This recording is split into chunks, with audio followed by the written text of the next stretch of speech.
Thanks, my dear friends and my students।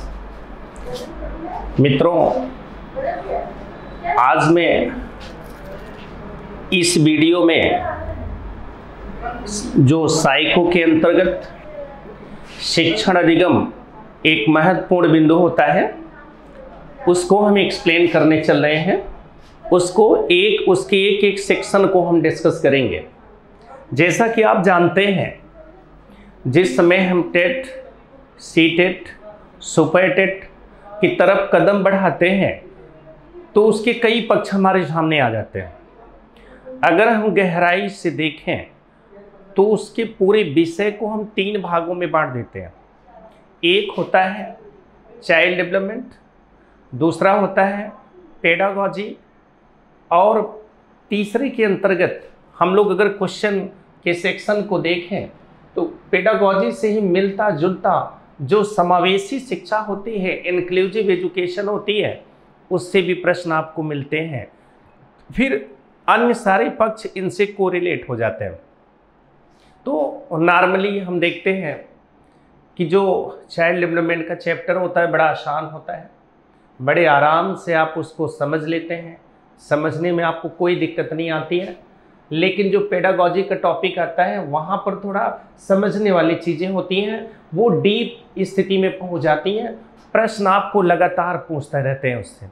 तो ध्यान रखिएगा, जिस समय हम लोग टेट, सी टेट की तरफ चलते हैं तो टेट में आप स्वयं देखते हैं ज़्यादातर प्रश्न, अगर यूपी टेट की बात मैं करूँ तो ज़्यादातर प्रश्न चाइल्ड डेवलपमेंट की तरफ से आते हैं।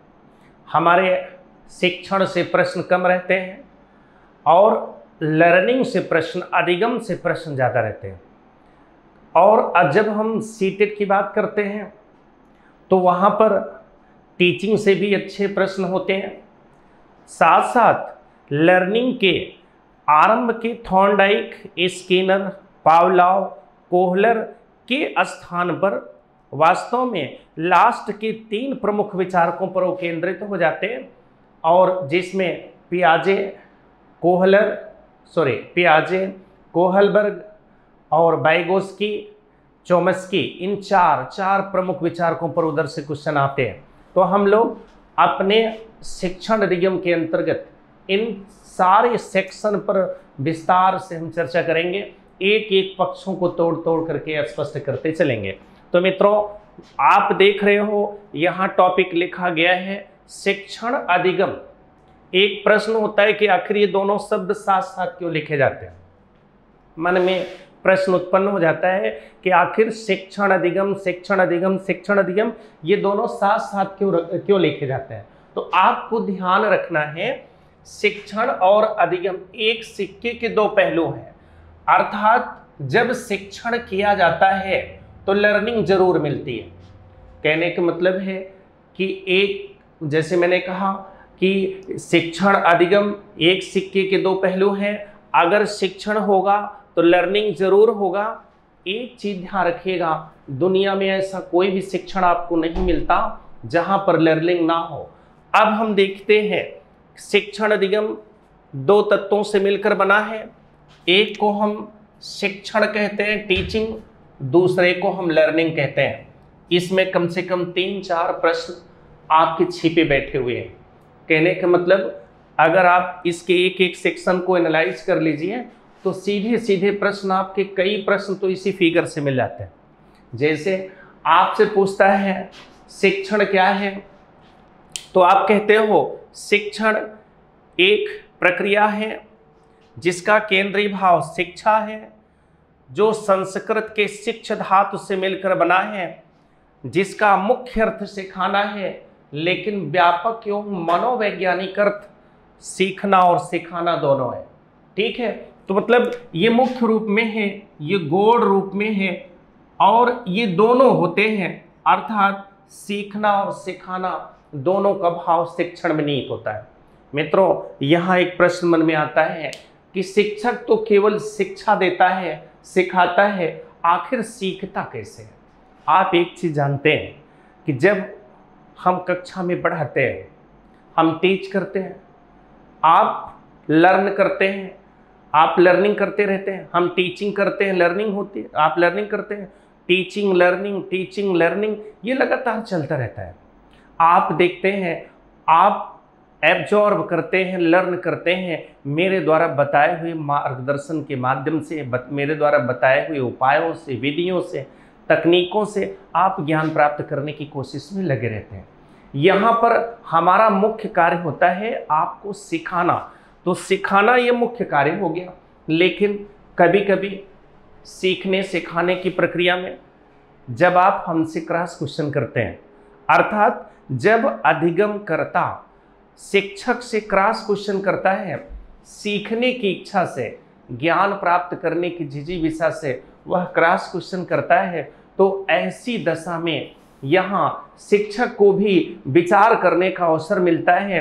अगर शिक्षक उस समय उस प्रश्न का उत्तर नहीं दे पाता है तो तमाम साइट से, तमाम स्रोतों से उसको रीड करता है, नेक्स्ट डे उसे और अच्छा एक्सप्लेन करता है।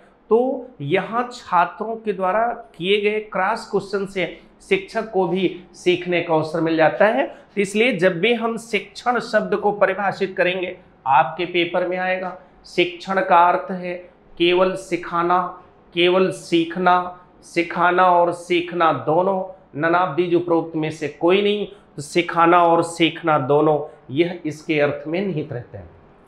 एक चीज ध्यान रखिएगा, जब भी हम शिक्षण शब्द का प्रयोग करेंगे, तो शिक्षण तो कई प्रकार के होते हैं, लेकिन यहाँ यह जो शिक्षण शब्द है अपने मौन रूप में कक्षा शिक्षण को रिफ्लेक्ट करता है। कहने का मतलब, जैसे टीचर पढ़ाने के लिए आता है तो पहले अपने ऑफिस में बैठता है और क्या टॉपिक पढ़ानी है, कैसे पढ़ाना है, किस सिस्टम से पढ़ाना है, कोडिंग करता है।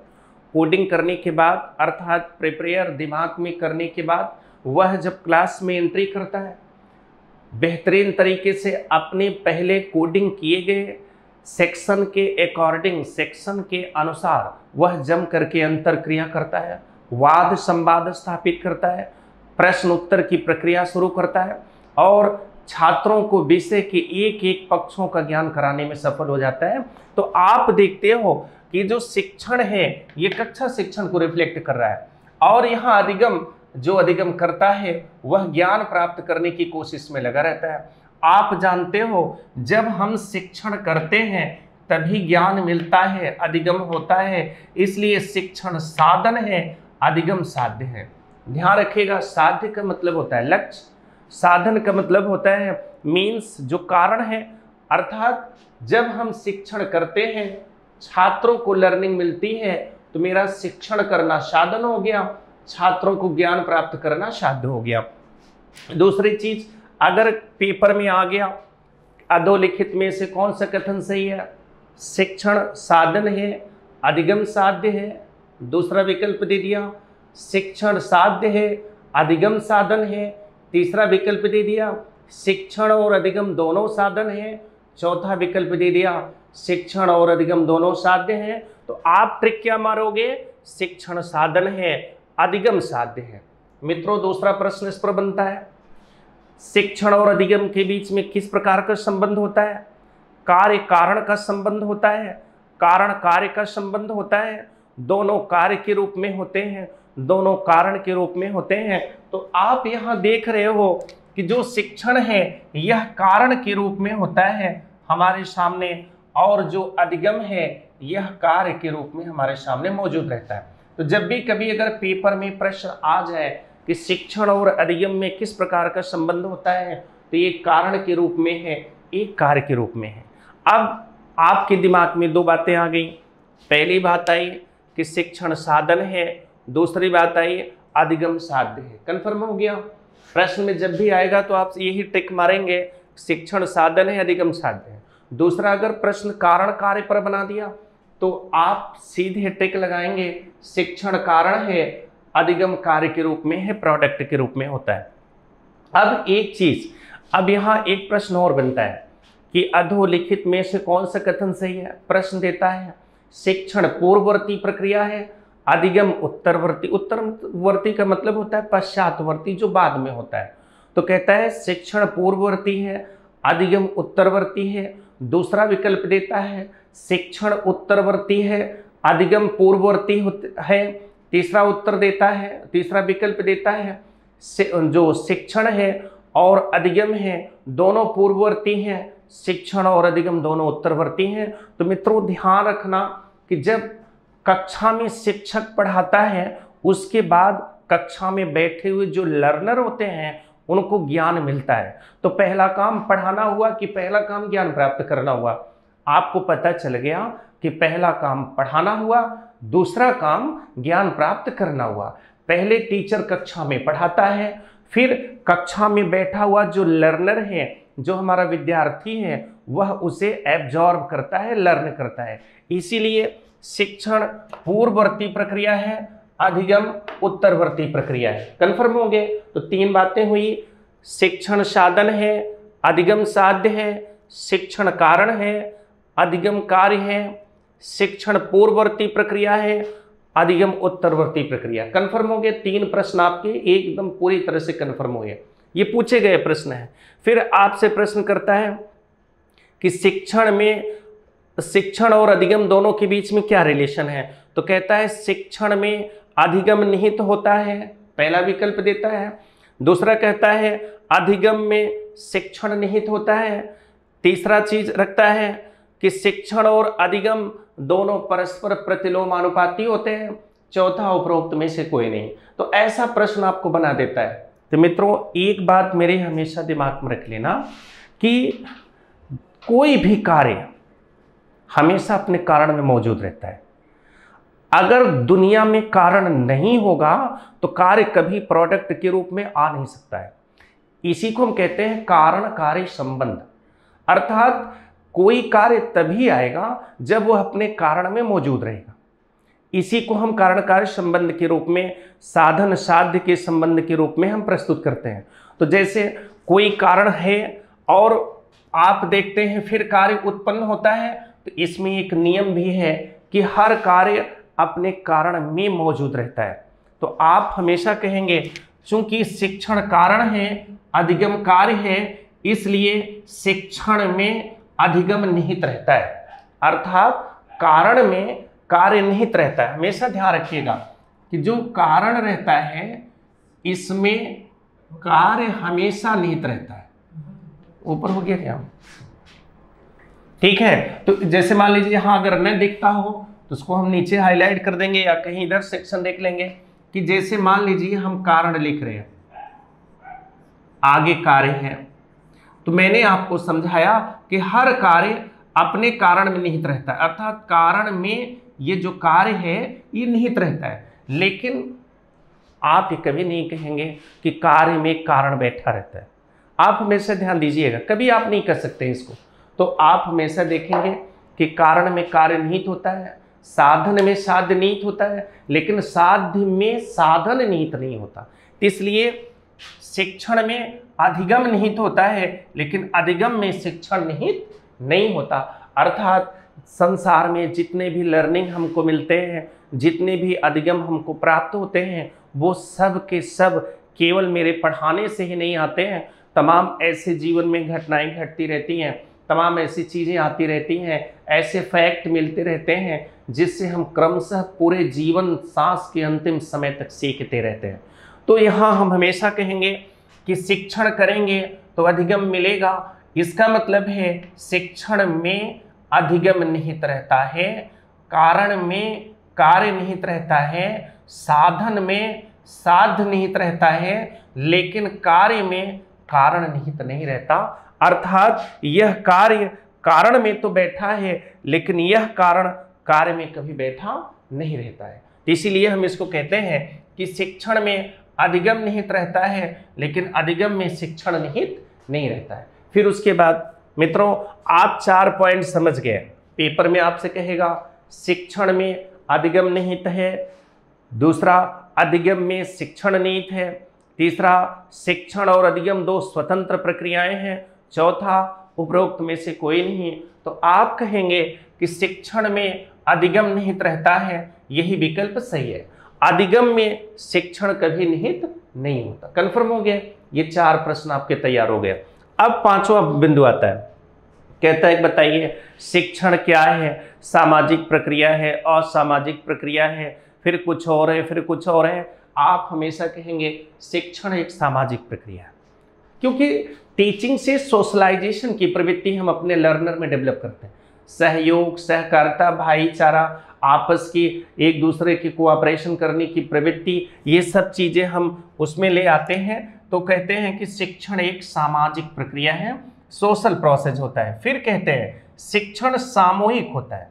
ध्यान रखिएगा, आप एक प्रश्न उठा सकते हैं कि सर हम ट्यूशन करते हैं तो घर पे व्यक्तिगत बच्चे को पढ़ाते हैं, लेकिन मैंने आपको शुरू में हाईलाइट किया था, जब मैं यहाँ आपको चित्र में समझा रहा था, मैंने वही समझाया था कि ये जो शिक्षण शब्द का प्रयोग मैंने किया है, ये कक्षा शिक्षण की बात आती है। जब तक पेपर में व्यक्तिगत ट्यूशन शब्द न दे तब तक आप शिक्षण को कक्षा शिक्षण मान करके चलते हैं। तो मित्रों, कक्षा शिक्षण कभी भी व्यक्तिगत नहीं होता। जैसे हम आए पढ़ाने के लिए आप सबको, अब हम किसी एक छात्र को नहीं पढ़ाएंगे। जब हम लेक्चर देंगे क्लास में तो मेरा सारा स्टूडेंट, जितने भी मेरे स्टूडेंट हैं जो बैठे हैं, वो सब के सब उन बिंदुओं को एनालाइज करेंगे। बात समझ रहे हैं? तो ये ध्यान आपको रखना है कि जो शिक्षण है वह सामूहिक प्रक्रिया है। अर्थात कुल मिलाकर के हम कहेंगे कि जब भी कक्षा शिक्षण होगा, टीचर कक्षा में टीचिंग करेगा, सारे स्टूडेंट लर्निंग करेंगे। किसी व्यक्ति विशेष को कक्षा शिक्षण में नहीं लर्निंग कराया जाता, बल्कि सामूहिक रूप में सारे कक्षा में बैठे हुए विद्यार्थी रीड करते हैं, लर्निंग करते हैं। तो इसलिए हम कहते हैं शिक्षण सामूहिक प्रक्रिया है। फिर एक प्रश्न आता है, शिक्षण विज्ञान है और शिक्षण कला भी है। मित्रों ध्यान रखिएगा, पेपर में प्रश्न आपके टेट में, सीटेट में पूछ सकता है कि शिक्षण केवल विज्ञान है, शिक्षण केवल कला है, शिक्षण कला और विज्ञान दोनों है, शिक्षण ना तो कला है न विज्ञान है, ऐसा पेपर में प्रश्न आ सकता है। तो आप कहेंगे शिक्षण विज्ञान है और शिक्षण कला है। एक प्रश्न मन में आता है कि भगवान ये विज्ञान क्या चीज़ है? आप ध्यान रखिएगा, विज्ञान का मतलब होता है किसी भी घटना, विषय वस्तु, स्थिति का जब हम क्रमबद्ध ज्ञान प्राप्त करते हैं, स्टेप बाय स्टेप सीक्वेंस में हम ज्ञान प्राप्त करते हैं, उस ज्ञान को हम विज्ञान कहते हैं। तो आप देखते हो किसी भी टीचर को टीचिंग करने से पहले टीचिंग के सिद्धांत, टीचिंग के सूत्र, टीचिंग के सारे नियम, हर को स्टेप बाय स्टेप सीखना पड़ता है। तो शिक्षण पहले विज्ञान के रूप में हमारे सामने आता है। स्टेप बाय स्टेप पर सारी चीज़ों को सीख लेने के बाद वह शिक्षक जब कक्षा में उन सारे सिद्धांतों, नियमों, सूत्रों, प्रक्रियाओं का सफलतापूर्वक प्रयोग करता है तो वह कला के रूप में मंचित करने में सफल हो जाता है। यहाँ पर शिक्षण कला हो जाता है। तो शिक्षण विज्ञान भी है और शिक्षण कला भी है। विज्ञान इसलिए है क्योंकि शिक्षण में विषय वस्तु का क्रमबद्ध ज्ञान किया जाता है और एक एक चीज़ों को स्पष्ट किया जाता है, और फिर उन सारे सिद्धांतों, मूल्यों, नियमों का जब प्रैक्टिकल एप्लीकेशन छात्रों को व्यवहारिक तरीके से जब सिखाया जाता है, अभिनय करते हुए उसको प्ले किया जाता है, तो वहाँ शिक्षण कला के रूप में मौजूद हो जाता है। तो इस तरह शिक्षण साइंस भी है, teaching is science and teaching is art. शिक्षण कला और विज्ञान दोनों है। फिर एक प्रश्न है मित्रों, यहाँ लिखा हुआ है शिक्षण व्यवसायिक प्रक्रिया। Teaching is a professional process. आप प्रोफेशनल समझ सके होंगे कि पैसा कमाने का धंधा है, यहाँ आपको ध्यान रखना है। जो शिक्षण की प्रक्रिया है प्रोफेशनल दोनों सेंस में यहाँ रखते हैं। ऐसा नहीं है कि प्रोफेशनल में ये पैसा कमाने, आजीविका कमाने का साधन नहीं है, लेकिन यहाँ जो प्रोफेशनल शब्द की बात आती है, यहाँ जो टीचिंग है यह लर्नर को स्किलफुल बना देती है, कार्य व्यवसाय में उन्हें पूर्ण रूप से दक्ष बना देती है, स्किलफुल बना देती है। इसीलिए व्यावसायिकता शब्द यहाँ जो आया है स्किलफुलनेस के संदर्भ में आया है, साथ साथ आजीविका कमाने के आधार को भी प्रस्तुत करता है। तो जब आप कहते हैं शिक्षण व्यवसायिक प्रक्रिया है तो यहाँ इसका केंद्रीय भाव है, इसकी आत्मा है कि लर्नर को वह स्किलफुल बना देता है, उनको उनके कार्य व्यवसाय को परिष्कृत और परिमार्जित कर देता है, उन्हें उनके अंदर में कौशल डेवलप कर देता है, साथ ही आजीविका का भी आधार प्रस्तुत कर देता है। तो शिक्षण व्यावसायिक प्रक्रिया है। फिर ध्यान रखिएगा, आप लोग एक चीज देखें, जब कभी टेट का पेपर हो, सीटेट का पेपर हो, सुपर टेट का पेपर हो, नेट फर्स्ट पेपर हो, सब में एक प्रश्न बड़ा मार्केबल पूछा जाता है। कहता है कि शिक्षण की प्रक्रिया में शिक्षक का सबसे महत्वपूर्ण गुण कौन सा होता है? तो उसमें ईमानदारी, प्रतिबद्धता, अनुशासन, संप्रेषणशीलता, ये 4 बिंदु आपके क्वेश्चन में उसमें विकल्प में दिए रहते हैं। तो ऐसा नहीं है कि और अन्य चीजें शिक्षण की क्वालिटी के अंतर्गत नहीं आते, लेकिन संप्रेषणशीलता is the best quality of teaching. जो कम्युनिकेशन है, जो संप्रेषणशीलता है, यह टीचिंग की सबसे बेहतर क्वालिटी मानी जाती है। क्योंकि आपको लाख ज्ञान हो, आप लाख अनुशासित हो, आप लाख विदग्ध विद्वान हो, सब कुछ हो, डिसिप्लिनफुल हो, टाइम टू टाइम आप प्रेजेंट होते हो, लेकिन आप में प्रोनाउंसिएशन सही नहीं है, कम्युनिकेशन सही नहीं है, आप छात्रों को विषय वस्तु के हर पक्षों से परिचित नहीं करा सकते हैं, ऐसी स्थिति में अगर आप में संप्रेषणशीलता नहीं होगी तो शिक्षण आपका प्रभावी कभी नहीं हो सकता है। तो इसलिए सीधे आप पेपर में ट्रिक मारेंगे, जब कभी प्रश्न आ जाए कि शिक्षण के महत्वपूर्ण गुण, तब आप उसमें संप्रेषणशीलता को ट्रिक मारेंगे। फिर एक प्रश्न आता है, शिक्षण का आधार अंतरक्रिया। ध्यान रखिएगा, जब भी हम शिक्षण की प्रक्रिया चलाते हैं तो इंटरेक्शन होता है आपस में, अर्थात शिक्षक क्लास में आता है, और टीचिंग करना शुरू करता है, छात्र लर्निंग करने के लिए पूरा एक्टिव रहते हैं। तो वहां पर क्या होता है, टीचर और छात्र के बीच में इंटरेक्शन होता है, अंतरक्रिया लगातार चलती रहती है। सबसे बढ़िया टीचर वह होता है जो प्रभावी अंतरक्रिया स्थापित करने में सफल हो जाता है। तो इसीलिए उसी की टीचिंग बढ़िया मानी जाती है जो प्रभावी ढंग से प्रोनाउंसिएशन करता है, प्रभावी ढंग से संप्रेषण करता है, ताकि अंतरक्रिया प्रभावी ढंग से स्थापित हो जाए। तो हम कहते हैं शिक्षण का आधार प्रभावी अंतरक्रिया भी मानी जाती है। इतना तक मित्रों आप पूरी गहराई से शिक्षण को समझ चुके हैं। जैसे शिक्षण साधन है, अधिगम साध्य है, शिक्षण पूर्ववर्ती प्रक्रिया है, अधिगम उत्तरवर्ती प्रक्रिया है, शिक्षण कारण है, अधिगम कार्य है। आप देखते हैं शिक्षण में अधिगम निहित होता है, लेकिन अधिगम में शिक्षण निहित नहीं होता। फिर आपने देखा शिक्षण सामाजिक प्रक्रिया है, सामूहिक प्रक्रिया है, कला और विज्ञान दोनों है, व्यावसायिक प्रक्रिया है, संप्रेषणशीलता इसका मुख्य गुण है, और इसका आधार अंतरक्रिया है। आपने स्टेप बाय स्टेप सारे बिंदु को एनालाइज कर लिया। 4-5 प्रश्नों की प्रैक्टिस भी मैंने कराई, कैसे प्रश्न पूछे जाते हैं। अब देखो हमारा जो विजन है वो हम टीचिंग आपको क्लास में ही पढ़ा चुके हैं, पूरे विस्तार से पढ़ा चुके हैं। अभी मैंने केवल टीचिंग की ही चर्चा आपके सामने किया है। अब हम लर्निंग की चर्चा करने चल रहे हैं, जिसको हम अधिगम कहते हैं। अनुभव द्वारा सीखना, ज्ञान प्राप्त करना, एब्जॉर्ब करना।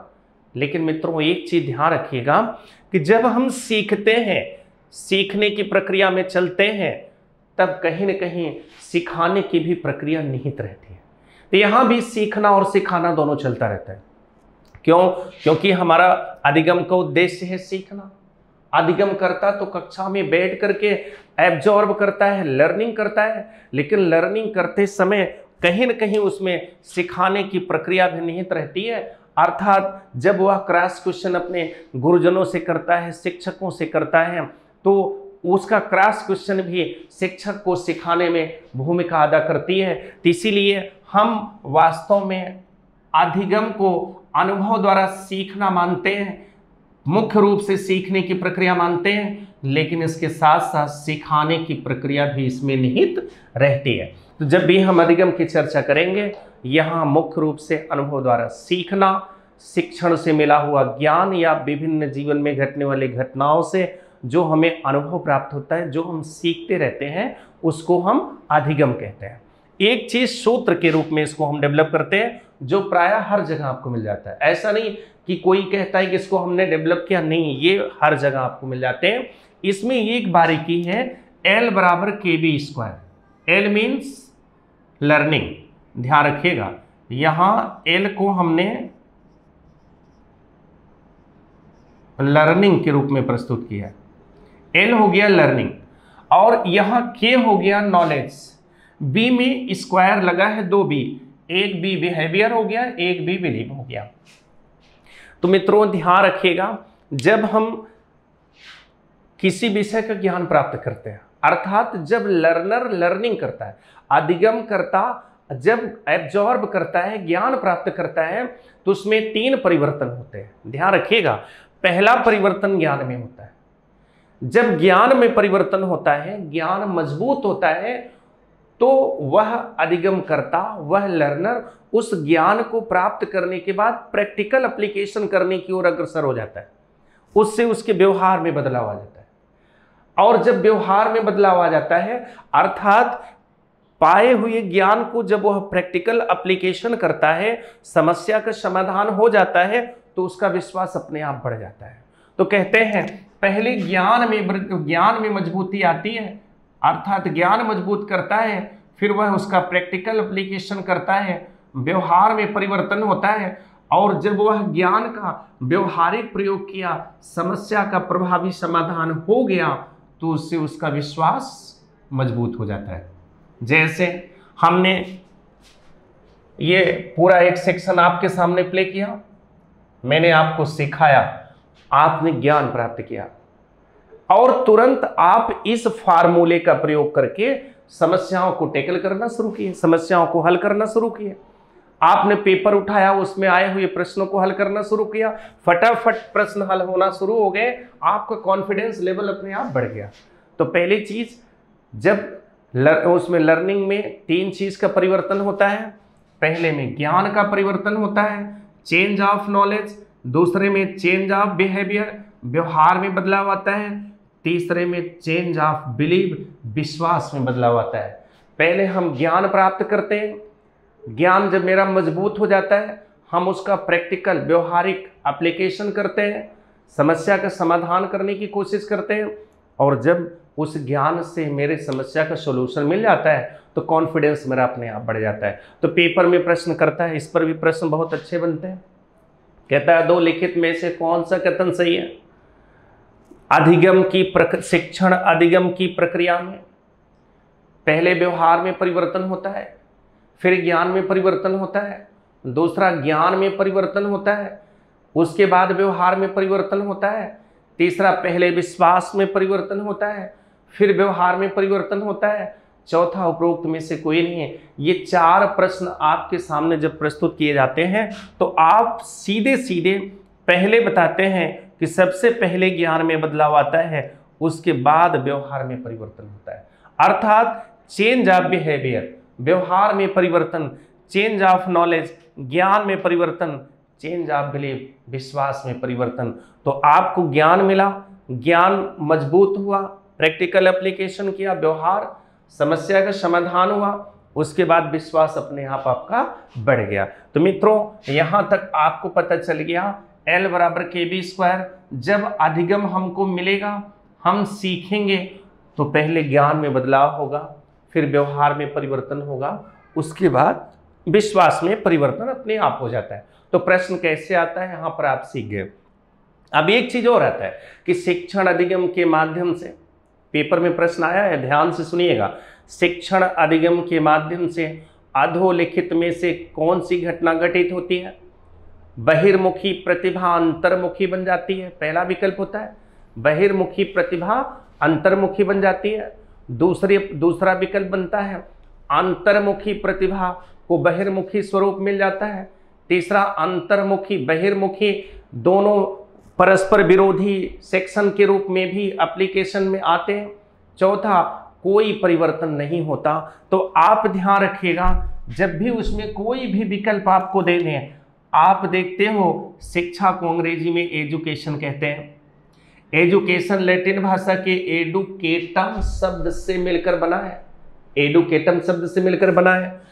एडुकेटम में ई इंटरनल टैलेंट को रिफ्लेक्ट करता है, ड्यू को एक्सटर्नल टैलेंट को रिफ्लेक्ट करता है, कहने का मतलब है आंतरिक प्रतिभा को बहिर्मुखी प्रतिभा में कन्वर्ट करना, यही शिक्षण अधिगम का उद्देश्य होता है।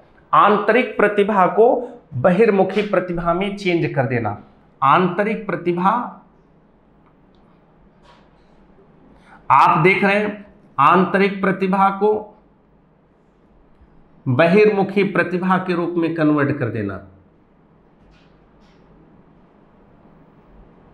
बहिर्मुखी प्रतिभा में कन्वर्ट कर देना अर्थात जो छात्र के अंतर्गत ज्ञान की गहराई मौजूद है, छात्र के अंतर्गत जो ज्ञान बैठा हुआ है, उसको प्रैक्टिकल स्वरूप प्रदान कर देना।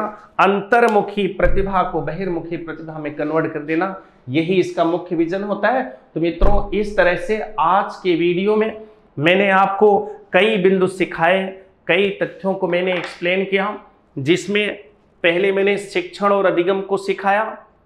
एक बार हम फिर से रिवीजन टोटल कर लेते हैं। जैसे शिक्षण साधन है, अधिगम साध्य है, शिक्षण पूर्ववर्ती प्रक्रिया है, अधिगम उत्तरवर्ती प्रक्रिया है, शिक्षण कारण है, अधिगम कार्य है, शिक्षण में अधिगम निहित होता है, अधिगम में शिक्षण निहित नहीं होता। फिर आप देखते हो शिक्षण एक प्रक्रिया है जिसका केंद्रीय भाव शिक्षा है, जो संस्कृत के शिक्ष धातु से मिलकर बना है और व्यापक एवं मनोवैज्ञानिक अर्थ में मुख्य रूप से सिखाना, गौण रूप में सीखने की प्रक्रिया होती है। सीखना और सिखाना दोनों प्रक्रियाएं चलती हैं।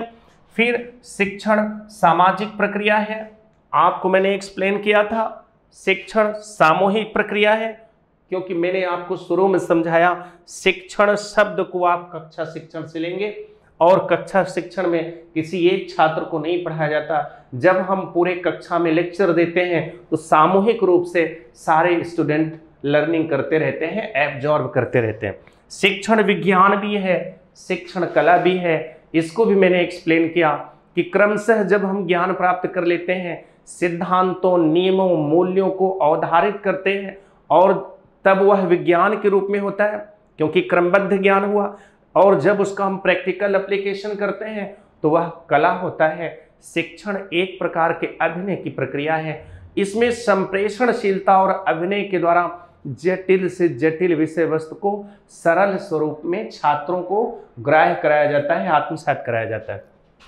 फिर शिक्षण व्यावसायिक प्रक्रिया है, यहाँ व्यावसायिकता में दोनों बिंदु आजीविका और स्किलफुलनेस दोनों बिंदु निहित होते हैं। शिक्षण संप्रेषणशीलता, शिक्षण में संप्रेषणशीलता मुख्य होता है, क्योंकि मैंने बताया था कि लाख आपको ज्ञान हो, बहुत गहरा नॉलेज हो, प्रोनाउंसिएशन आपके पास ना हो, आप सहज और सरल रूप में जटिल विषय वस्तु को छात्रों को सरल रूप में तोड़कर न सिखा पाए, आप में कम्युनिकेशन प्रोनाउंसिएशन बढ़िया ना हो, तब आप कभी भी बढ़िया शिक्षण नहीं कर सकते।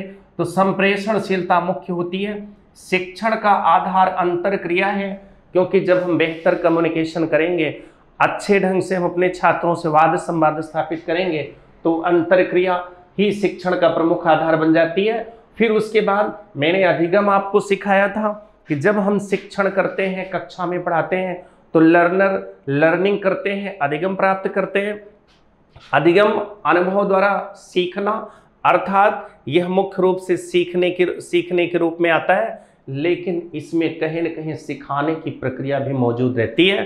फिर L बराबर KB², learning, L means learning, अधिगम बराबर KB², K means knowledge, B means behaviour, B means believe. इन तीनों प्रकार का परिवर्तन होता है। मित्रों, भ्रमित नहीं होना है, क्रम जरूर याद रखिएगा। पहले ज्ञान में परिवर्तन, फिर व्यवहार में परिवर्तन, फिर विश्वास में परिवर्तन होता है।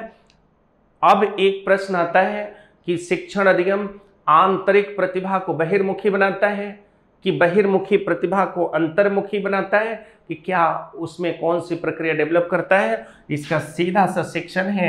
एजुकेशन इंग्लिश में शिक्षा को कहते हैं, जो लैटिन भाषा के एडुकेटम शब्द से मिलकर बना है, जहां पर ई आंतरिक प्रतिभा को रिफ्लेक्ट करती है, ड्यू को बाह्य प्रतिभा को रिफ्लेक्ट करती है। और इस तरह से हम लोग शिक्षण अधिगम में समाधान करने में सक्षम हो जाता है। तो मित्रों, आज तक के वीडियो में हम यहीं तक पक्षों को रखते हैं, फिर आगे हम अधिगम की एक एक क्वालिटी को डिस्कस करेंगे, उसके सारे सिद्धांतों को डिस्कस करेंगे और थॉर्नडाइक से लेकर के पियाजे, वाइगोत्स्की, चोम्स्की, एरिक्सन, गैने, इन सबको हम क्रम से डिस्कस करते चलेंगे। धन्यवाद।